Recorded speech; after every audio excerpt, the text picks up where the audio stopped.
Kumusta mga kanoysi? Welcome back sa ating YouTube channel, Pilipinoysi. So ngayong araw, another update naman tayo about politika ng ating bansa. So ang video to is mula naman kay Trending Pinas News. So meron to pamagat na kakapasok lang Zaldico, yari, dakip na ng ICC, Interpol, may matinding revelasyon sa Senado at PBBM. So yan yung panonoorin natin ngayon, men. Bibigyan natin doon ng reaction and then kayo na lang din bahalang humusga. No? So bago natin simulan, so ang video to is mula kay Trending Pinas News, supportahan nyo yan. Tapos syempre, kung trip nyo ng mga ganitong reaction video may kasama kayo manood, huwag nyo na rin kalimutang supportahan yung YouTube channel natin, Pilipinoysi. Sa mga kanoysi, hindi na natin ito patatagalin pa. Simulan na natin, baka agawin pa ng China. Again, pamagat ng video ito, kakapasok lang Zaldico, yari, dakip na ng ICC, Interpol, may matinding revelasyon sa Senado at PBBM. So, Trending Pinas News, Pilipinoysi, like, comment, share, subscribe. Start. So, ano kaya nangyayari dito para? Na kanyang ipinadala sa Senado, isiniwalat ni Zaldico lahat ng Start 0.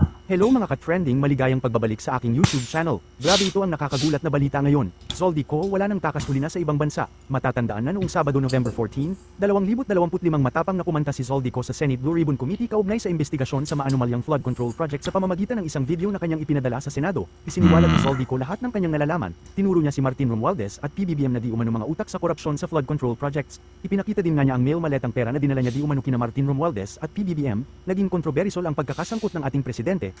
Parang ano din yung tingin ko dun sa malita-malita, parang ang hirap siyang paniwalaan. Wala lang, para sa akin lang naman. Mga nagbatikos o dismaya sa Pangulo, ngunit marami din ang hindi naniniwala sa naging pahayag ni Zaldico. Isa na dito ang Malacanang kung saan sinabi na katang isip lamang ito ni Zaldico para suruan ng presidente dahil lumiliit ang mundo na ang mundo nito kaya nandadamay siya ng ibang pangalan. Naniniwala din ang Malacanang na may gumagamit kay Zaldico matapos maglabas ng serye ng video na nag-aakusa kay PBBM at Martin Romualdez. Narito at panoorin ang buong detalye. Ganyan naman talaga yung politika, pare. Tsaka hindi naman talaga tayo pwedeng magtiwala or maniwala agad kasi ganyan naman talaga yung mga taong nagigipit. Kung ano-ano na lang yung sasabihin, and then yun, after mga ilang araw mababago na naman yung statement nila. So hindi na kasi bago yan dito sa Pilipinas So sana wag muna tayong mag-jump into Same lang din as para yung mga kinakanta nila Gutesa or yung mga anti-Duterte. Hindi naman tayo naniniwala talaga agad Ang sa atin lang, harapin nyo yung mga ikinakaso sa inyo muna. 'Di ba? Gaya nung kay Kibuloy. Hindi naman talaga ako naniniwala agad na yung mga victim talaga ni Kibuloy dati is totoo mga victim talaga yun. Unless idaan na talaga siya sa kaso and then yun, may may resulta na. 'Di ba? Mahirap kasi yung parang natin agad na ito yun 100%. Hindi naman talaga natin alam yung katotohanan. So same as dito lang din itong kay Zaldico. Sobrang hirap kasi ang tingin ko kasi kay Zaldico parang tinatry niyang isalba yung sarili niya, which is sobrang labo na talaga nun kasi napakalaki talaga ng involvement niya. 'Di ba? Hindi ako naniniwala na parang inuutos-utusan lang siya For sure, meron din siyang sariling part. 'Di ba?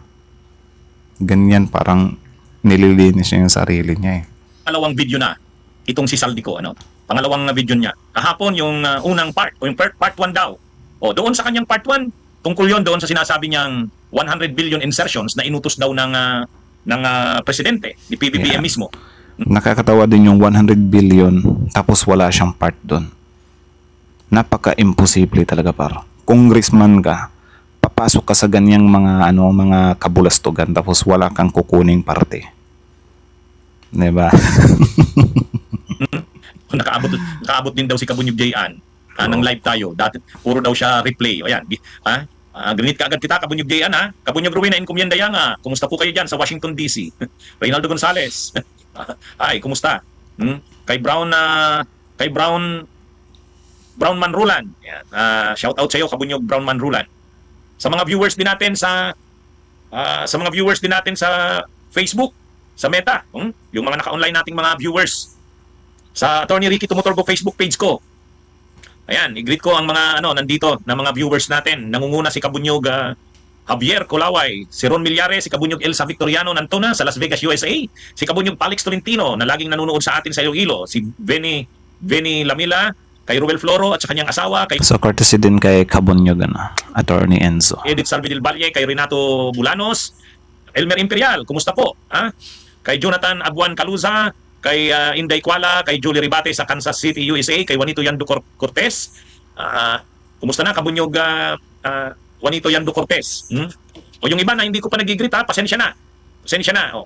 Kasi magsisimula na ako ng pagtalakay ko, baka magre-react na ang mga viewers natin. Sasabihin nila, Attorney, simulan mo na yung pagtalakay. O ito mga Kabunyog, marami nang sinabi si Saldico, mga seryosong aligasyon, yung unang video niya, may 100 billion daw na insertions. Sa kanya, pinasingit. Kaya nga insertions, di pinasingit. Doon na daw yan sa Baycam. Sa Baycam, 100 billion pesos. Ang may order daw noon ay mismong ang Pangulo. Ang mismong Pangulo daw ang may order. Tsaka nakakatawa din dito, par. Yung ginagamit niya na pang-counter. Ay, hindi siya pang-counter. Yung ginagamit niyang intriga. Parang akma talaga sa pang-counter. Like, alam nyo yung since nagsilabasan, sila Escudero, insertion, sila Villanueva, insertion, sa kung sino pa yung mga senador na insertion. Ngayon, ang kina-counter din nila, insertion din ng Pangulo. So, alam nyo yung ganyan na wala lang, parang mapapaisip ka na lang din talaga na possible or pwede na meron ngang nagdikta sa kanya. Order nun. Ay, first time din daw tayo mapanood uli ng live ni Kabunyog Eric Spolz. Shout out sa inyo. So, ang sinasabi ni Saldico ng taong 2024 para sa budget ng 2025, nandun na sa Baycam. Ibig sabihin, nasa dulo na ng budget process, Nasa dulo na. Nagpahabol pa rin ang presidente, nag-instruction ng presidente, isingit nyo ito, 100 billion worth ng projects. Kung niya daw yon sa presidente. Yun ang sabi ni Saldico. At inano niya daw yun. Pinilit niya raw na isingit yon, sabi ni Saldico.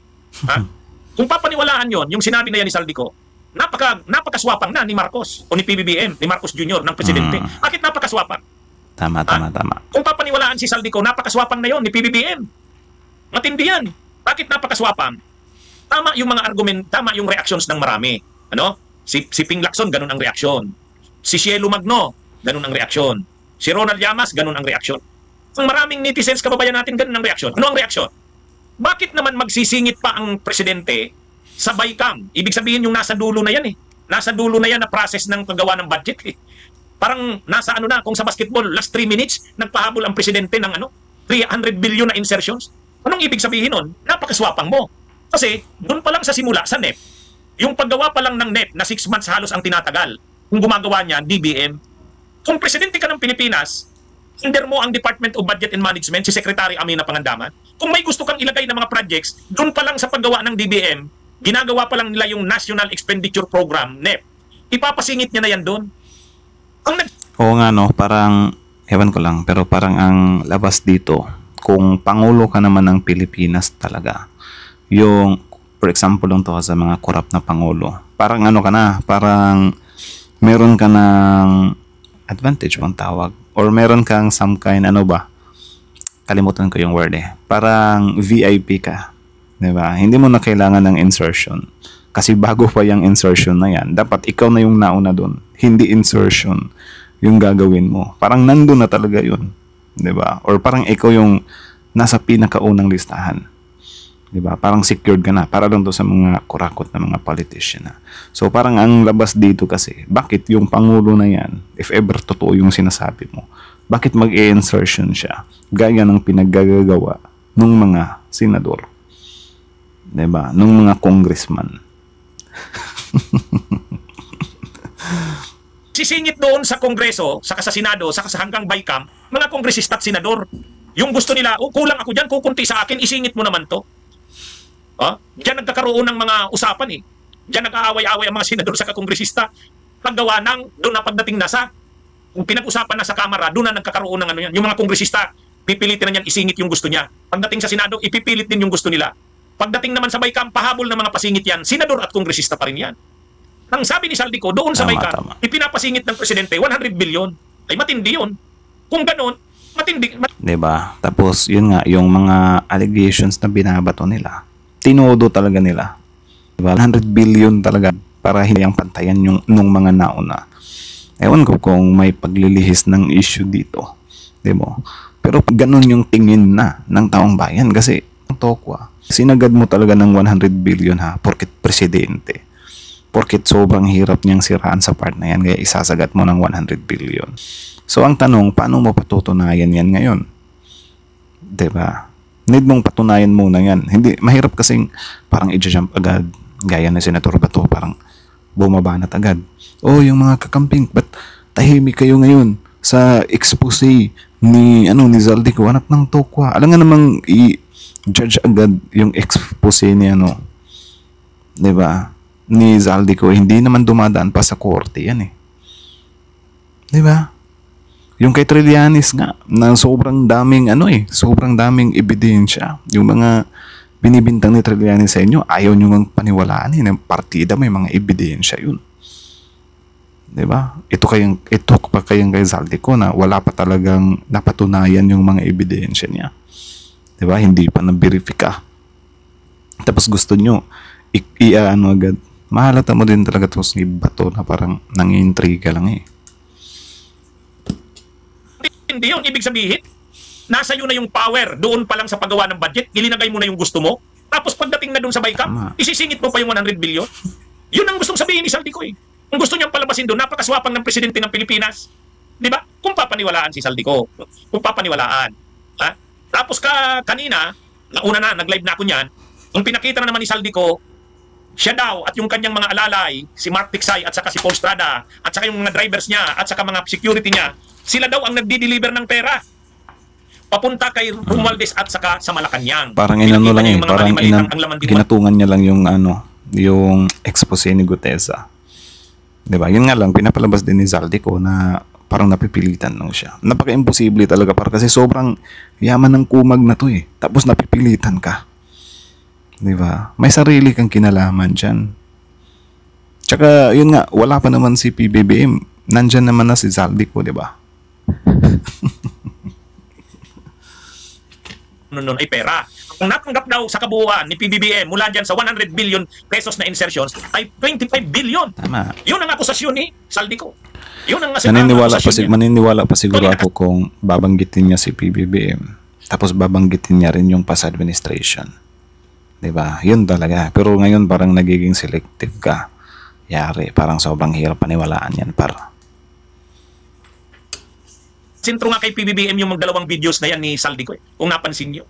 Ngayon, papaniwalaan ba natin yung mga sinabi ni Zaldico? Marami sanang sinabi si Zaldico, kaya lang may isang napakalaking bagay, may isang napakalaking bagay na dahil sa sinabi niya na yon, mukhang wag na nating paniwalaan dahil doon sa isang bagay na sinabi niya. Kumbaga, ano nga ang tawag doon? Di ba may sinabi noon? Madalas itong nababanggit ng may mga abogadong nagigest sa mga talk shows. Ano nga yung sinabi? Yung mali sa isang bagay, mali na yung lahat. May Latin yan eh. May Latin term, may Latin na phrase niyan. Yung pluribus, sinsya na, hindi ako nagme-memorize. Pero parang siya, parang same nung kay Gutesa, na parang sobrang taas na sana ng expectation ng mga DDS. Diba? Like, oh my goodness, ang ganang expose nito. Tapos, kinabukasan, fake pala yung pirma. Yari. Na-invalidate tuloy. Diba? Kaya ngayon, ang nangyari, sige, Zaldico na lang muna. Tapos idagdag pa si Aimee na kumag. Kulang yung dura lexed lex. The law may be harsh, but that is the law. Yun, medyo ko yun. Pero yung sinasabi ko, ano nga ba yun? Yung complete Latin phrase, kung may lawyer dito, pag mali sa isang bagay, mali yung bagay na ito, napaka-importante na ito. Yung iba mali na yan. Huwag mo nang paniwalaan yan.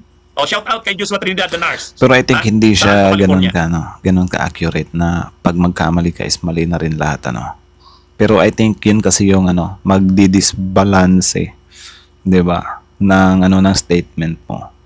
Kaya nga kung totoo ka talaga diyan sa mga statement mo, gawin mong very honest at the same time. Sobrang pulido.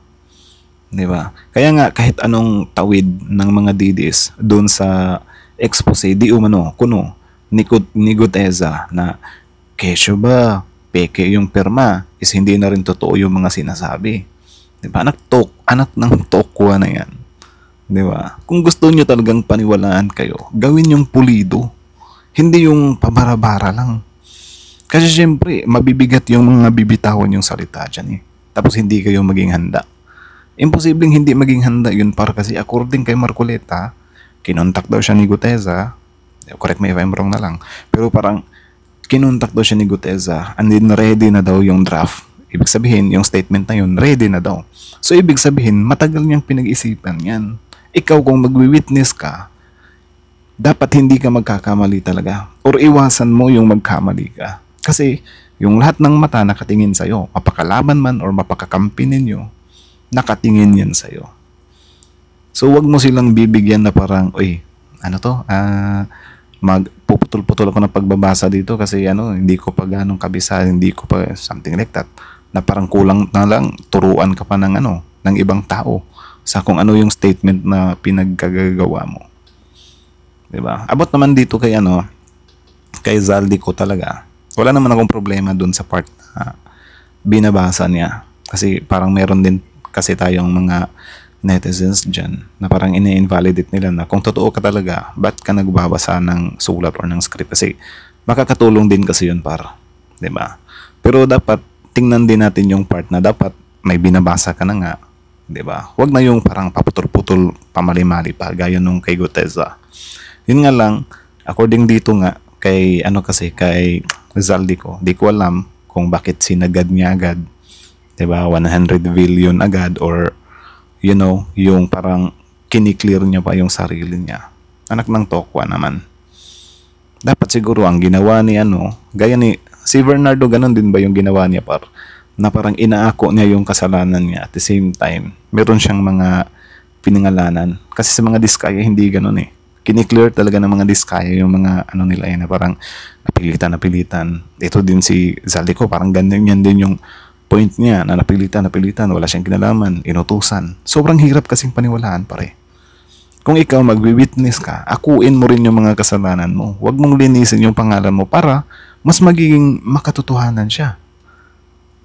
Diba? Kasi kung ganyan lang din, alam naman ng lahat na involved ka talaga kasi makikita naman yan sa lifestyle mo, sa yaman mo, 'di ba, na napaka-imposibleng kitain. Tapos yung mga kumpanya mo pa na tatay up pa sa mga government. So sobrang guilty mo talaga. Tapos ngayon biglang i-clear mo yung sarili mo. 'Di ba? Mali yan Sobrang mali yan. I think dyan siya nagkakamali. O rewan ko lang. Alam niyo kung ano yung mali na isa? Na dahil dun sa mali niya na yun na isa, wala na. Sira na yung lahat ng sinabi niya. Sige, tingin niyo. Ano yung sinabi niyang isang bagay, na dahil dun sa mali niya na yun na sinabi, yung iba, mahirap ng paniwalaan. Yun siguro mahirap ng Alam niyo kung ano yun? paniwalaan. Pero hindi siya totally mag-false talaga yung sasabihin niya. Mahirap lang paniwalaan. Parang ganun ba? Di ba? Alam niyo kung ano yun? Ano ito yan? Falsis unos, falsis unibus. Yan sabi ni Rit. Wow, ang galing mo talaga, Rit. Falco, tama, sabi ni Ramil Valdivia, falsos in uno, falsos in omnibus. O sabi ni Mario, yun, pwede yun. Mali sa isa, mali na sa lahat.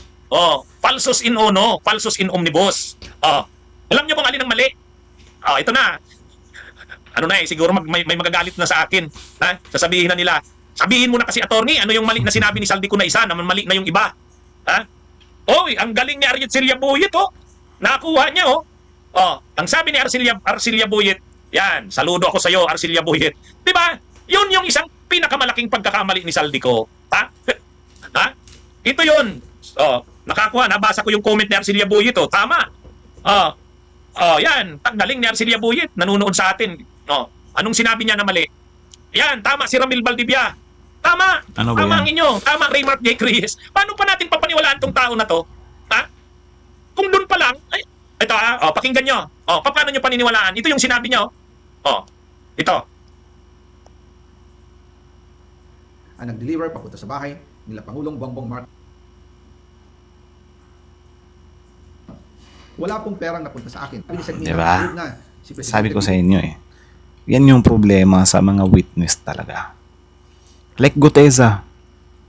Hindi naman magwi-witness si Guteza na lang ng nang hindi niya makikleared yung name niya. Ano ba yung sinabi ni Guteza dati? Na parang, nakalimutan ko na kasi, parang driver lang ba siya? 'Di ba? Or wala siyang kinalaman. Nagdi-deliver lang siya. Sobrang hirap paniwalaan, 'di ba? Like ano yan? mag-i-expose ka tapos parang know-how ka. Hindi ka man lang na-curious. Imposible. Parang sa mga diskaya lang. Kami kasi, napilitan kasi kami kasi tatanggalin nila kami sa serbisyo or hindi na nila kami tatanggapin. Ganun talaga. Di ba? Alam nga namang ipilit nyo pa, alam nyo naman na illegal. Ngayon, kung mawawalan kayo ng kita, hindi problema nyo na yun. Hanap kayo ng ibang business. Basta lang hindi makakasama sa inyo in the future. Di ba? Hindi yan mag-i-excuse sa'yo na parang tatanggalan kasi nila kami ng hindi na kami makakapag-bidding kung hindi kami sasang-ayon sa mga gusto nila. Kaya napilitan na lang din kami. Paano napilitan yun? Gusto mo rin naman yun. Same as dito, Zaldico. Sobrang yaman na tao tapos walang napunta sa'yo na pera. Imposible naman yun. Di ba? Buti pa yung sa yung mga ni Bryce na parang sinasabi niya doon na 30% lang yung kinuha ni Jingo or whatsoever. Di ba? Buti pa yun. Kapani-paniwala pa yung 30%. Pwede. Parang ganun ba? Posible. 30%. Siguro kung sinabi ni Bryce na 100% napupunta kay wala kaming nakuha. Parang hirap. Ang hirap ding paniwalaan nun. Di ba? Alam niyo yung parang magwi-witness ka na nga lang, magtitestigo ka na nga lang. Hindi pa all out. Kaya napagkakamalan katuloy na bayaran ka lang or may nagpalabas lang sa'yo. May nangako lang sa'yo kaya ka lumabas. Yan yung pangit. So dito nagkamali si Zaldico. Hindi mo pwedeng i-clear talaga yung sarili mo kung mag-i-expose ka. Kasi lalabas lang yun na naninira ka lang. Di ba? Ay, nako. Sa lahat na binawasan na ahensya, masaya na ang Pangulo dahil naipasok ang gusto niyang 100 billion insertion. Wala pong perang napunta sa akin. Lahat po ng insertion napunta sa ating Pangulo at Speaker Martin Romualdez. Ako lang at ang aking mga tao, sila Paul Estrada, diba? Si Martin Romualdez lang talaga tapos si PBBM. Diba? Kasi kung totoong mga illegalista yan, kung totoong gumagawa ng kalukuhan yan si BBM at saka si Romualdez, dapat ang hatian yan, baka tag 35% kayo or tag 33.3% kayo. 'Di ba? Hati, tatlong hatian yung 100 billion na yon. Bakit? Para manahimik ang lahat. Ngayon, inutusan ka na mag-insertion, tapos dito lang kay PBBM at Romualdez napunta yung 100 billion. Napaka-reckless naman nila ng mga masasamang tao if ever totoo. 'Di ba? Yan? Bibigyan nila yung sarili nila ng butas, ng loophole. Kaya dito nagkakamali talaga si Zaldico eh. Kasi I don't think magsasalita to si Zaldico kung involved talaga siya. 'Di ba? Na part 'yun sa aaminin niya na involved siya. Kasi yung mga illegalista kasi yung mga magnanakaw kasi takot din makulong yung mga yan eh. 'Di ba? Yan? Nasa ibang bansa ka na tapos aaminin mo na umaamin na ako. Willing na ako na makulong. Sobrang hirap sa pride nila yan, par. Sinasabi ko sa inyo, sobrang hirap sa pride nila yan. Kaya dito, nung ini-escape ni Zaldico yung sarili niya, wala na. Tagilid talaga yon. Like mga diskayas lang. Tapos apaka-demanding pa. Diba? Pinoprotektahan pa ni Senator Marcoleta. Ang nag-deliver papunta sa bahay nila Pangulong Bongbong Marcos at Speaker Martin Romualdez sa North Forbes Park, South Forbes Park hanggang sa Malacanang. Hari. Problema sa mga sinabi ni Zaldico? Ha? Yun, napanood niyo yung sinabi niya. Ha? Wala raw siyang nakuha doon sa 100 billion na insertions na yon, sabi ni Zaldico. Ang lahat daw ng yun napunta kay PBBM at kay Martin Romualdez ay patay. Nung klase yan. Papaniwalaan mo pa ba yan? Ha? Mga kabunyog? Sinabihan katuloy ni Pinglak Samana, ULOL. Mga kabunyog, mga kababayan. Ha? Tama kayo, Francis Steven Reyes. Paano nyo papaniwalaan yung ganyan?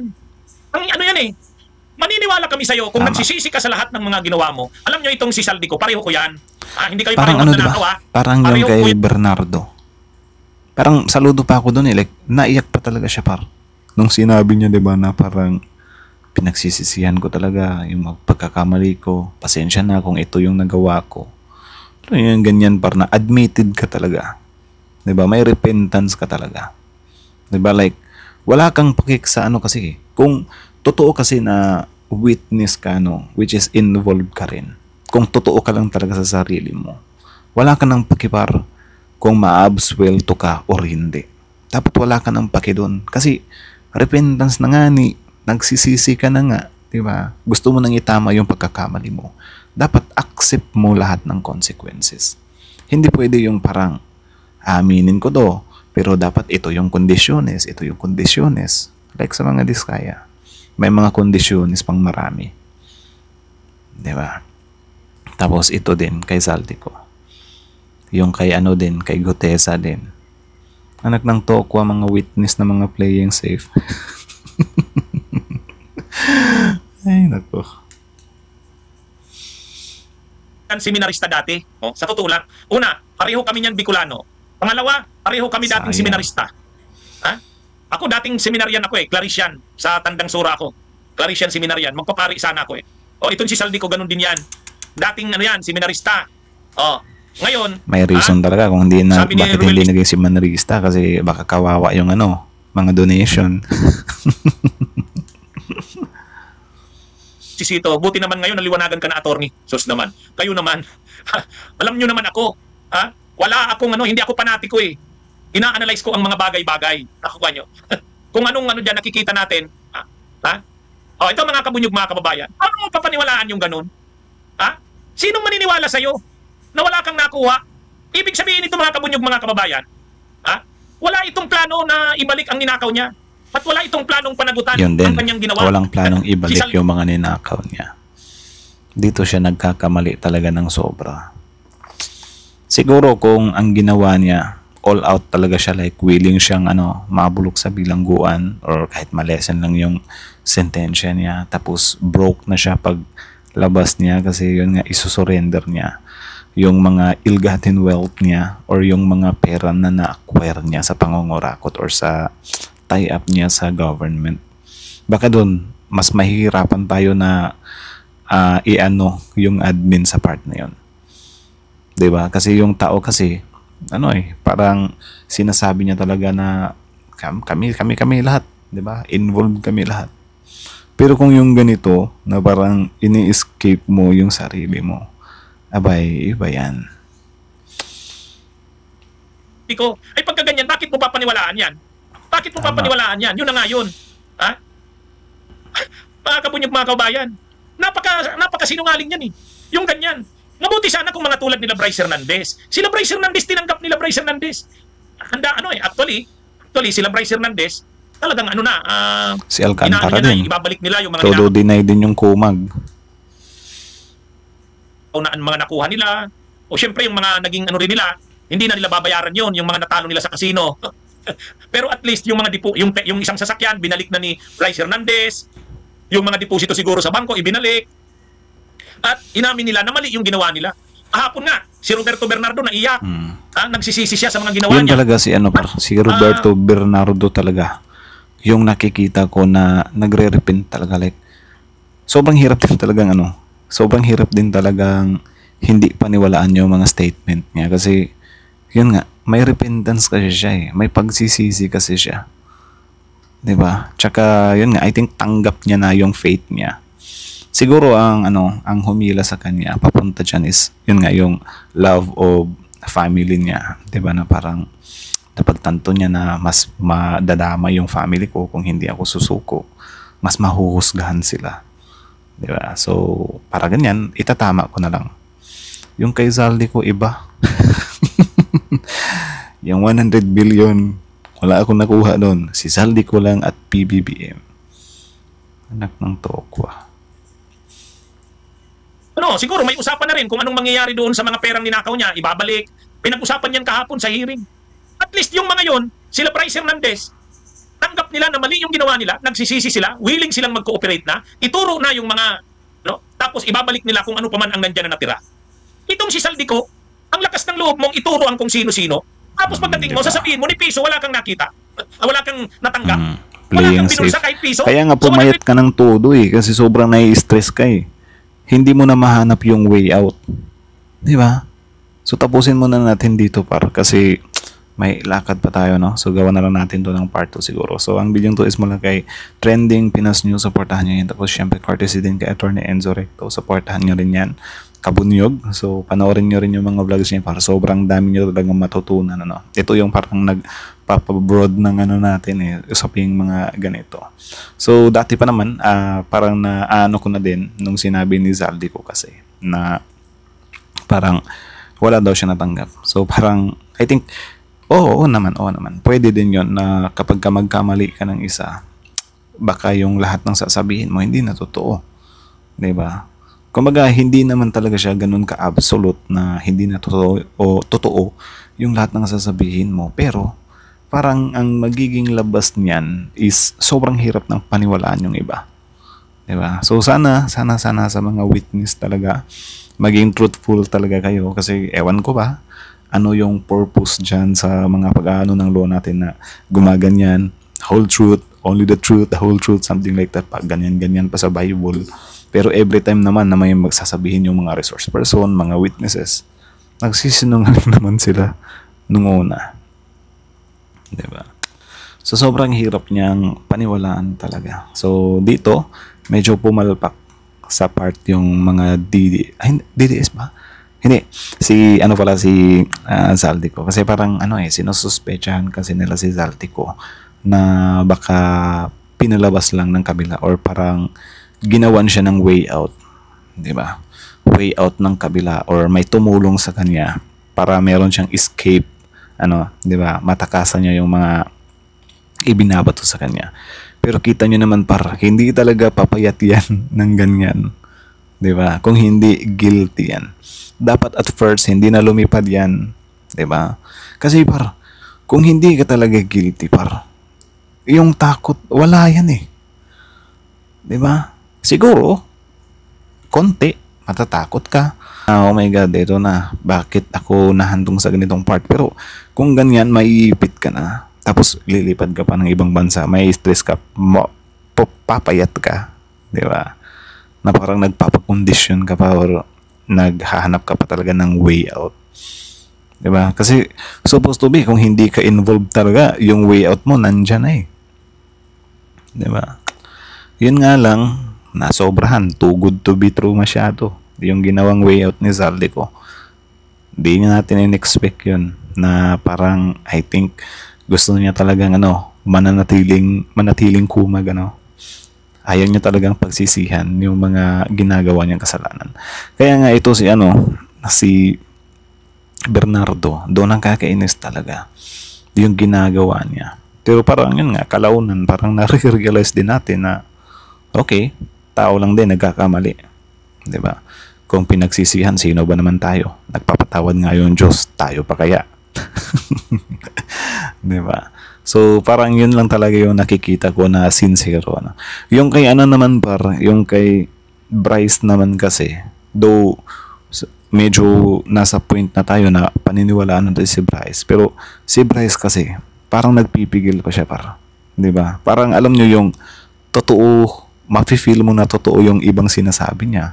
Pero parang makakaramdam ka rin na baka meron siyang pinoprotektahan pang iba, 'di ba? Or ini-skip na iba kasi parang yun nga naman, may explanation naman siya sa part na yan na ayaw niya muna magsalita nang wala talagang ebidensya. Pero parang ganun ba? 'Di ba? Kasi pwede mo namang pangalanan lahat tapos ito yung mga evidence against sa'yo. Hanapin namin yung mga evidence against sa'yo. 'Di ba? So ito kay Zaldi ko, iba to. Grabe talagang kakumagan yun. Tapos yun nga, yung 100 billion. Parang ngayon ko lang din na-realize siya na, parang dito talaga siya nagkamali. Alam mo yung one-way ticket na sana to ni Zaldi ko para makalabas. Sobrang maling-mali pa. 'Di ba? Kahit naman lang sana sinabi niya na 10 billion sa kanya. 'Di ba? Kasi parang siya, parang runner bang tawag dyan? Or parang ka lang ba, parang boy ka lang na parang inuutusan ka lang, binigyan ka lang ng 10% cut. Siguro pwede ba yun na Oh my goodness, kailangang magpaliwanag ng ano dito, ng admin. Pero syempre, dapat kung gagawa ka kasi ng expose, dapat ipakita mo yung resibo. Hindi yung magpapakita ka ng resibo, malita, Diyos ko, day. Maleta no. So, di naman natin inaano talaga yung kay Zaldico, yung iba niyang mga expose doon na about doon sa Martin Romualdez kay PBBM. Kasi di naman talaga natin alam yung 100% about yan. Pero yun nga, dahil dito sa ginawa ni Zaldico na nililinis niya yung sarili niya, na wala siyang natanggap ni piso, anak ng tokwa naman. Di ba? Anak ng tokwa naman. Hindi kami ipinanganak kahapon, no? Ito talaga yung pinaka-head ko sa sa mga magwi-witness talaga. Di ba? Like, yun si Gutesa, wala daw siyang alam. Di ba? Ay, nako. Ewan ko ba. But anyways, hanggang dito na lang muna. So kayo, ano masasabi nyo dyan? Comment down below. Tapos yun, pag-usapan natin yan sa comment section. So again, Trending Pinas News, Attorney Enzo Recto. Subscribe nyo rin. Tapos syempre, Filipino IC. Like, comment, share, subscribe. Filipino IC is out.